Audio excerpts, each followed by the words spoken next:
There's nothing worse than being behind the airplane and feeling overloaded when things start to get a little wonky. That kind of sucks.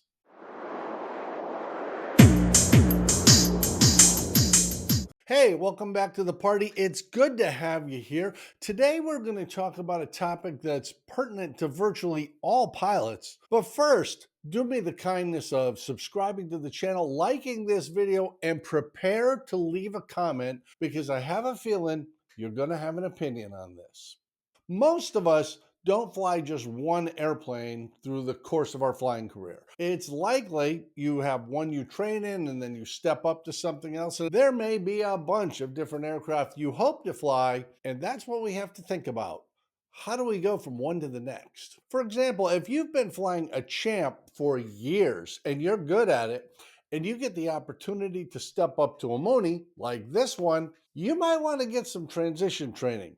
The Mooney obviously has a lot more power. It's much faster. It's got retractable gear.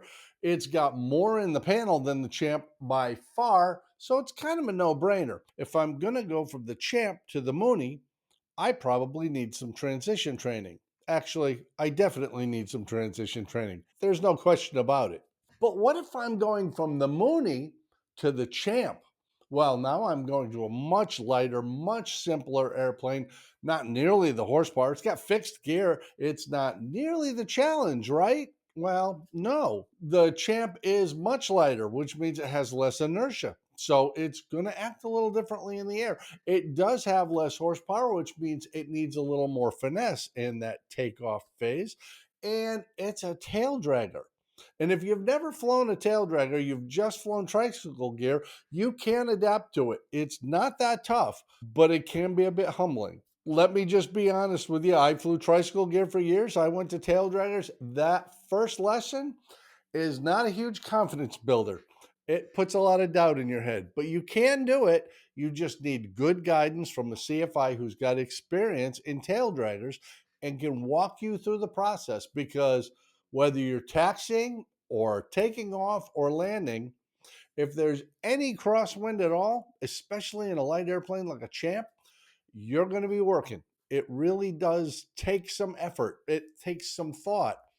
It takes some forethought, because you don't just react, you plan for things. The point being, whether you're going from the Champ to the Mooney or the Mooney to the Champ, transition training is the key to doing it safely. Transition training and specialized training for specific tasks is a real thing. Don't be embarrassed about it. Don't try and avoid it. Embrace it. This is good stuff. It's way better to get good training and have confidence in how you're going to operate that aircraft than it is to try and save a few bucks on the training part and end up in a ditch beside the runway or the taxiway with a broken prop and a bashed up wing and a bruised ego and a really unpleasant call to the owner or the insurance company. Believe me, transition training is cheap compared to what happens if you don't get appropriate transition training. Don't let your ego get in the way. We all need transition training when we go from one type to another, whether we're going to a more complex aircraft or a less complex aircraft. Good training is good.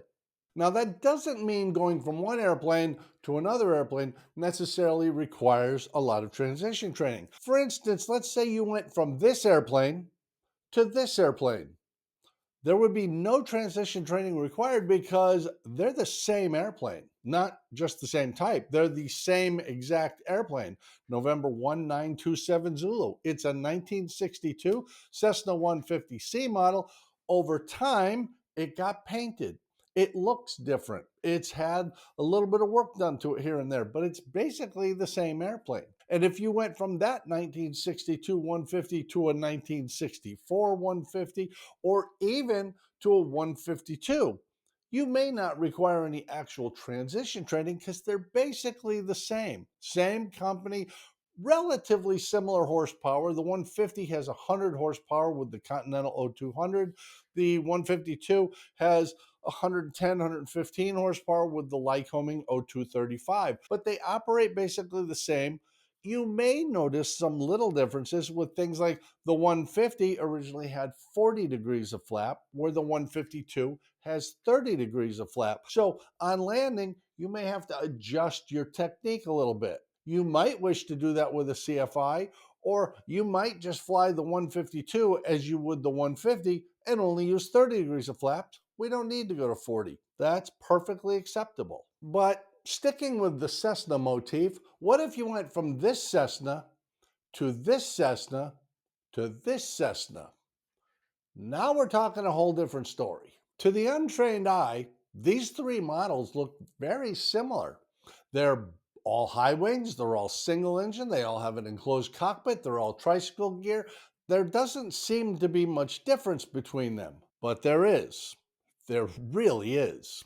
Moving from the Cessna 150, a great trainer and personal aircraft, to the Cessna 182, a great personal travel vehicle, that's a pretty big deal. The 150 had 100 horsepower. The 182 more than doubles that with 230. The maximum takeoff weight doubles. This is a bigger airplane with more inertia, which means it's not going to slow down coming into the pattern the way the 150 did. In the 150, we just retard the throttle and the airplane slows right down to the speed we want. In the 182, we have to plan ahead. It's going to carry that inertia and it doesn't really want to slow down. And since we're mentioning power here, in the 150, we regulate power by setting the throttle and looking at the tach. We set how many RPMs we want. That's our direct power setting. In the 182, it doesn't work that way. The 182, we're setting power with a manifold pressure gauge.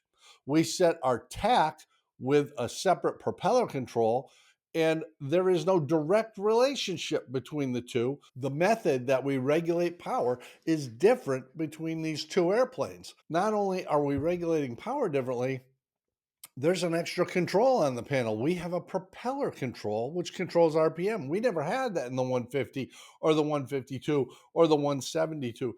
Things are getting a little more complex. There's more to do, so there's more to pay attention to. Staying ahead of the airplane is increasingly important. You might also notice in this picture of the 182, as we look at it from beneath, there are two little doors on the lower side of the cowling. These are called cowl flaps. In a high-performance piston-powered airplane, you'll often see these cowl flaps. We can open them during a high-power phase of flight, like takeoff, to allow more air through the cowling and cool the engine better. We can also close them down in cruise flight to reduce drag and gain a little bit of speed. That's another control in the cockpit that wasn't there in the 150 or the 172, but it is there in the 182, and we don't want to ignore it. We don't want to be high altitude, cruising fast with the cowl flaps open, making the engine cold. That would be bad. By the same token, we don't want to be taking off where it's hot summer day with the cowl flaps closed, putting all that strain on the engine without giving it enough airflow to cool the engine appropriately. And those are just a few of the examples of why transition training is really important, even when you're going from one airplane that looks remarkably like the new one to another airplane that looks similar but is far more complex. Now imagine if you went from one type of aircraft to another that looked very different. For example, a Piper Cherokee to the Cessna 172. Two fantastic airplanes. They're great as trainers, they're great as personal aircraft, but they're very, very different, even though they may be using the same engine. The Piper is a low wing. The Cessna is a high wing. That tells us right off the bat, they have different fuel systems. The Cessna can use a gravity feed system, draining both tanks simultaneously. The Piper cannot. I'm going to have to select left or right tank, and I'm going to have an extra fuel pump, an electric fuel pump, to help make sure I get sufficient fuel when I make those changes. And since one is a high wing and one is a low wing, how do you suppose that affects us in ground effect, whether we're taking off or landing? Do you imagine that's going to be any different? Here's a spoiler alert. It is. One has a great view of the earth below us as we fly. The other has spectacular visibility upward. Our collision avoidance scan is going to be different in those two airplanes, and even something as simple as a turn is going to require a little bit of a different technique so we can clear the area before we turn. These are little things that most people haven't thought about when they shift from one airplane to another, but it really is important you get type-specific training from somebody who's got experience in those aircraft and really can show you the finer points. Whatever you're flying right now, I hope you enjoy the heck out of it. And whatever your dreams are to fly in the future, I hope you get that opportunity. I've been very fortunate over the course of my career, and I've gotten to fly all sorts of airplanes, certified and experimental, single engine and multi engine, land planes, seaplanes, tricycle gear, tail draggers. It's been a great ride. I have no complaints at all, and I hope your career goes just as well. But please remember to get some transition training, even when people tell you you don't need to. If you're going from one type of airplane to another type of airplane, there are systems differences, there are all sorts of little things. You don't need to be in the airplane, feeling behind, getting overloaded, and something gets a little wonky that makes things even worse. Better to get the training you need and be confident and competent when you jump in that airplane, especially when you're bringing your loved ones or your friends with you. Thanks so much for watching this episode. I really appreciate you sticking it out with me. I hope you will subscribe to the channel and like this video. I really do hope you liked this video. And please leave us a comment. Tell us what's your best or worst or weirdest transition training experience. Has anything just really caught you off guard? Or was there something tremendously funny you would like to share with the rest of us? I kind of hope so. And we'll see you back here next time on MadPropsAero.